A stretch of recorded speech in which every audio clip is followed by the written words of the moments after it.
बघा, मी प्रत्येक वेळी ना तुम्हाला माझी स्टोरी सांगणार असते आणि मध्येच काहीतरी गॅप पडते म्हणजे बघा काहीतरी होत असते. आता हॅलो फ्रेंड्स, कशा आहात सगळे? मस्त आहात ना? मस्तच असाल, मी पण मस्तच आहे, मजेत आहे.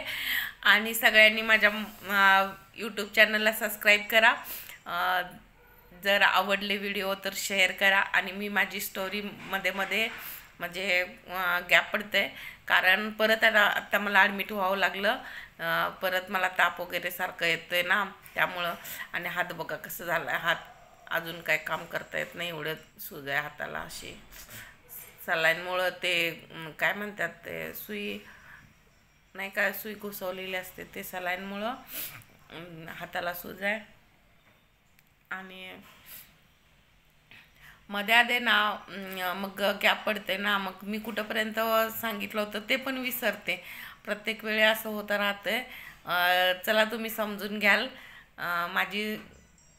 मग मी माझं लहानपण सांगत होते. मला तर असं वाटते की मी लहानपणापासूनच सुरुवात केलेली, कारण लहानपणापासून लहान असताना माझा पाय काढला, ते काटा मोडल्यामुळं पाय काढला. काय काय लोकांना त्याचं लई आश्चर्य वाटते, काट्यामुळं कसं काय पाय काढला. काय काय लोकांना पटतच नाही, पण जे रिअल आहे ते काय काय लोकांना वाटते की माझ्या वडिलांनी लक्ष दिलं नाही. पण असं काही नाही, खूप लक्ष दिलं माझ्या वडिलांनी. खूप दवाखाने केले, इतकं केलं की माझ्यासाठी कोणच करू शकलं नसतं. माझे वडील होते म्हणून मी आज सध्या म्हणजे जिवंत आहे, व्यवस्थित आहे, चांगली शिकलेली आहे, कारण माझ्या वडिलांमुळं आहे. त्यामुळं वडिलांवर कुणी काय बोललं ना तर मला मनातनं लई राग येतोय. पण काय माहिती आहे काय, पुढच्या लोकांचे विचार म्हणजे आपण हे करू शकत नाही ना. त्यांना सगळ्यांना वाटते की वडिलांनी माझ्या लक्ष दिलं नसेल लहानपणी, त्यामुळं असं झालं असेल. तर तसं काही नाही. पूर्ण 10 वर्ष माझ्या पायाची ट्रीटमेंट चालू होती आणि चांगले चांगले हॉस्पिटल मला अजून आठवते. मी लहान असताना मला दररोज गावाकडं सांगलीत शहराच्या ठिकाणी रोज ड्रेसिंगला आणायचे. आणि त्यावेळी माझ्या वडिलांची परिस्थिती चांगली होती. आमची डेअरी होती सांगलीमध्ये, दूध डेअरी होती, त्यामुळं पैसे पण म्हणजे चांगले मिळवायचे. पण मला कधी दुर्लक्ष केलं नाही कुणी. काय काय लोकांना असं वाटतंय की पाय काढावं लागला याचा अर्थ गँग्रीन झालं, म्हणजे ते न लक्ष दिल्यामुळं झालं. तर असं काही नसतंय. लक्ष देऊन सुद्धा इतकं लक्ष दिलेलं त्यांनी, कधी कधी तर मला ते ट्रीटमेंटचा कंटाळा यायचा. मी लहान होते त्यामुळं कंटाळ करायचे मला कधी कधी तर मला कधी कधी म्हणजे इतके रागवायचे ना, म्हणजे त्यांना राग यायचा ना, कारण मी दुर्लक्ष करत होते. मला माहीत होतं की मी लहान असल्यामुळं माझं दुर्लक्ष होत होतं. डॉक्टरांनी सांगितलेले जे काय म्हणजे हे असतात ते मला म्हणजे पाळायचे होत नव्हते. मी कधी कधी बाहेर डॉक्टरांनी चालायचं नाही असं सांगितलं असलं तरी पण मी सगळ्यांची नजर चुकवून जायचे, कारण लहान होते हो. त्यामुळं काय कळत नव्हतं की हा डॉक्टरांनी मला असं सांगितलंय. आणि एक तुम्ही विचार करा, लहान असताना किती माणूस हे करू शकते ना. दिवस रात्र फक्त दवाखाना ऑपरेशन ह्याच्यातच माझं जायचं. त्यामुळं मला कधी कधी मी स्वतःची काळजी घेत नव्हते असं म्हणलात तरी चालेल. पण घरातले माझ्या खूप काळजी घ्यायचे. माझ्या आईवडिलांनी माझ्यासाठी खूप केलं आहे. आणि माझी आजी माझ्याबरोबर असायची, त्यामुळं माझ्या आजीनं पण माझ्यासाठी खूप केलं आहे. आणि ज्यावेळी मी माझी स्टोरी तेवढ्यासाठी मी कुणाला सांगू शकत नाही, कारण वडील होते त्यापर्यंत मला कशाची जाणीव झाली नाही ना. आणि आता वडील नाहीत तर मला पावला पावलाला वडिलांची उणीव भासत्या. काय असतील माझ्या चुका असतील, सगळं माझ्या वडिलांनी म्हणजे सहन केलेलं. त्यामुळं ना मी त्यांचं म्हणजे ज्यावेळी पण काय तर सांगते त्यावेळी मला असं डोळ्यात पाणी आल्याशिवाय राहत नाही. आणि ते मी तुम्हाला म्हणजे बिना रडता सांगू शकत नाही. माझी कमजोरी म्हणा काही म्हणा, पण मला माझ्या वडिलांची जाणीव म्हणजे उणीव प्रत्येक पावलाला भासते, कारण माझे वडील होते पण तसेच माझ्यासाठी खूप केलेलं त्यांनी. मग म्हणजे मी 1ली ते 7वीपर्यंत शिक्षण म्हणजे आमच्या गावाकडं शाळा होती ना, तर त्या मॅडम म्हणायच्या काय नाही, नुसतं आणून बसवा, म्हणजे आईला वगैरे सांगायच्या घरात की आणून बसवा.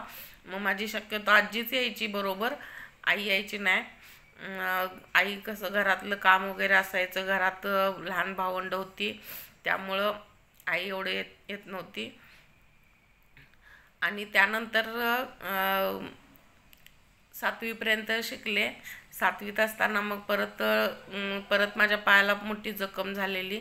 मग त्यावेळी पण सगळ्यांना असं म्हणजे परत ऑपरेशन करायचं हे ते चालू झालं. मग वडिलांना परत सगळ्यांनी समजावलं की बघा पाय काढूया. पण वडिलांना वाटायचं नको, पाय काढायला नको. जितकं काय म्हणजे पाय काढल्यामुळं जास्तच आदू होईल, पोरगीची जात आहे, पाय वाकडा का असेना पण पाय असावं असं त्यांचं मत होतं. म्हणून त्यांनी प्रत्येक वेळी नकार द्यायचे. मग मला अजून आठवते, ते दाते म्हणून एक डॉक्टर आहेत, दाते दाते दाते हां दाते हॉस्पिटल असं नाव आहे त्यांच्या हॉस्पिटलचं. आणि अजून पण आहेत ते सांगलीत, आता ते म्हातारे झालेत. त्यावेळी ना मग त्यांनी वडिलांना माझ्या खूप समजावून सांगितलं की बघा मुलगीला आत्ता तुम्ही म्हणजे आत्ता मुलगीला काहीच सुख नाही की म्हणजे प्रत्येक वेळी ऑपरेशन हे ते केल्यानंतर. मी पण आत्ता ऑपरेशन केलं तर मी काही गॅरंटी देऊ शकत नाही की परत जखम होणार नाही याची. मग त्यामुळं सारखं जखम होत राहणार, त्यामुळे तुम्हाला पण त्रास होणार, तुम्हाला पैसे घालायला लागणार, परत त्या मुलगीला पण त्रास. त्यापेक्षा तुम्ही जर तिथला तेवढा पाय काढून टाकला आणि तिथनं खाली जर पाय बसवला दुसरा, तर म्हणजे दुसरा पाय बसवला तर ती चालू पण शकते. आणि त्यावेळी बघा नाचमयुरीचं उदाहरण दिलेलं वडिलांना माझ्या, कारण ती सुधा चंद्रमोहन नावाची नटी आहे ना, तिचा पाय रिअलमध्ये काढलेला आहे आणि ती कसं म्हणजे डान्स पण करू शकते ना. त्यामुळं माझ्या वडिलांना सांगितलं बघा तुम्ही ना टेन्शन घेऊ नका, ती स्वतःच्या पायावर चालू शकते, ह्याची जबाबदारी माझी. फक्त पाय काढला तरच गॅरंटी देऊ शकतो आम्ही जखम होणार नाही याची, नाहीतर गॅरंटी देऊ शकत नाही. परत ऑपरेशन करणार, परत जखम होणार. मग वडिलांनी माझ्या म्हणजे त्यावेळी मग होय म्हटले आणि सही दिली म्हणजे याच्यासाठी ऑपरेशनसाठी. आणि मग त्यावेळी माझा 7वीत असताना पाय काढला. मग मला कुबडी वगैरे काय दिली नाही, कारण डॉक्टरनी तसं सांगितलेलं की कुबडी घेतली तर ती चालणार नाही, त्यापेक्षा तिला कुबडी वगैरे काय देऊ नका, फक्त 6 महिने असंच राहू दे आणि 6 महिन्यानंतर पाय कुठं बसवायचा ते सगळं डॉक्टरने सांगितलेलं. मग त्यावेळी त्यावेळी पाय काढला. पण आता हा माझा दुसरा पाय आहे तो पण थोडासा म्हणजे कमजोरच आहे. कमजोर म्हणजे दाखवते तुम्हाला, थांबा बघा, थांबा का असं आहे. आणि हे जखम आत्ता झालेली, आत्ता म्हणजे आत्ताच ह्याची ट्रीटमेंट घ्यायसाठी मी हे काय काळं निळं सगळं पाय झालेलं पूर्ण वरती गुडघ्यापर्यंत. त्यामुळं मला ह्या पायाची पण भीती वाटायला लागली की ह्या पायाला पण काय तर झालं, परत पाय काढायला सांगितलं डॉक्टरनी, तर काय करायचं ह्याच्यासाठी मी खूप घाबरते. आणि परत मी ॲडमिट झाले होते आत्ता दवाखान्यात. आणि आत्ता पहिल्यांदा मी सिव्हिलला ॲडमिट झालते, कारण आता परिस्थितीनुसार माहिती आहे मी आधीपासनं वडिलांच्या जीवावर म्हणजे हे करत होते. पण आता आपल्याला पैसे कोण देणार नाहीत ना, आपण तिथं बेडवर जाऊन आराम करणार, पण पैसे कुठनं आणणार आहे की नाही. पेशंट आहे म्हटल्यावर बेडवरती नुसतं हे करून मला तेवढं हे नाही माझं काय ते भाग्य. कारण जर पाठीमागं कुणी असलं तर का नाही पेशंट बघा विचार करत नाही ती ना, आरामात गोळ्या औषधं घेऊन आपण कसं बरं होणार ह्याचं फक्त टेन्शन घेतात. पण मला तसं नाही आहे, कारण मला पैसे पण मलाच ॲडजस्ट करावे लागतात, कोणी देणार नाही आपल्याला. त्यामुळं हे पाय पण असं इतकं अवस्था झालेली बेकार ना माझी गेल्या आठवड्यात. मला वाटायचं आता हे पण पाय काढायला लागलं तर टेन्शन शेवटी असतेच ना, काय आता खरं नशिबात जे आहे ते होणार आहे. पण तरी पण हा पण पाय काढला तर आधीच ह्या पायावरती मी व्यवस्थित इतके वर्ष कसं काढलेत ते मला माहिती आहे. आणि आता म्हणजे जसं वय वाढेल तसं मला तर पायाची म्हणजे एवढी पण हे नाही होत आहे, त्रास होतोय आता वय वाढेल तसं.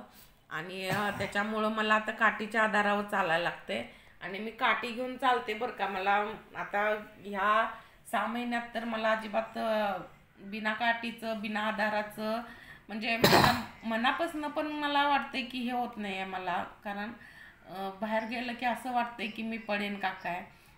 ते आता वयानुसार होत जाते त्याच्यात बदल.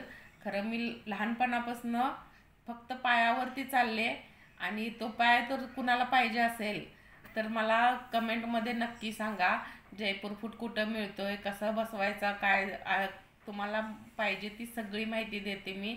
आणि काय काय लोकांना म्हणजे पाय काढल्यानंतर खूप दुःख होतंय, खूप म्हणजे डिप्रेशन येते. पण असं करू नका, कारण मी स्वतः आयुष्य पूर्ण ह्या पायावरती काढले.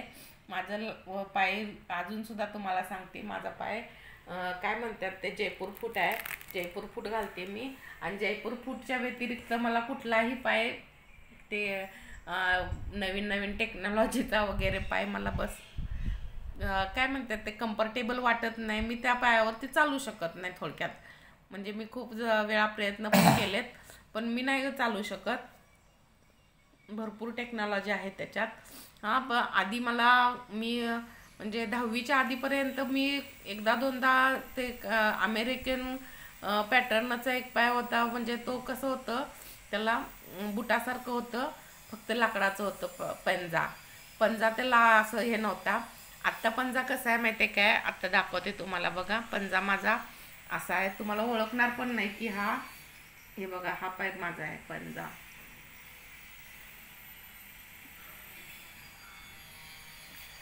तर कुणाला घ्यायचं असेल तरी पण सांगा. चला पुढच्या नेक्स्ट स्टोरीमध्ये मी तुम्हाला सांगेन. आणि जर कुणाला घ्यायचं असेल तर नक्की कमेंटमध्ये सांगा. चॅनेलला सबस्क्राईब करा, शेअर करा व्हिडिओ. जास्तीत जास्त म्हणजे लोकांपर्यंत पोचला तर कुणाला जर गरजू कोण असेल तर त्यांना त्याचा फायदा होईल. तर सगळ्यांनी व्हिडिओला सपोर्ट करा, लाईक करा, कमेंट करा आणि नवीन असाल तर सबस्क्राईब करा.